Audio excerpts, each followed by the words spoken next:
আনাস জোরে জোরে বল এবার।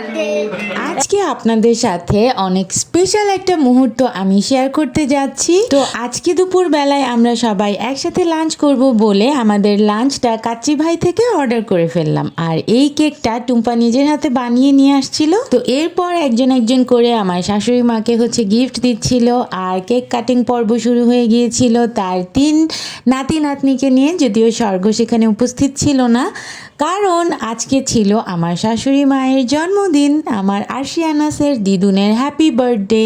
তো সেলিব্রেশন তো করতেই হবে। তো এই কারণে সবাই আমরা আজকে একসাথে হয়েছিলাম। সবাই একসাথে লাঞ্চটা সেরে বিকেলবেলা আমরা সবাই একসাথে কেক কাটিং পর্বটা চলতেছিল। তো এই ছিল আমাদের আজকের দিন। আমাদের আজকের এই দিনটা অনেক ভালো কেটেছে। তো আজকের এই স্পেশাল মোমেন্টের কিছু ছবি আমি সবার সাথে শেয়ার করে দিলাম।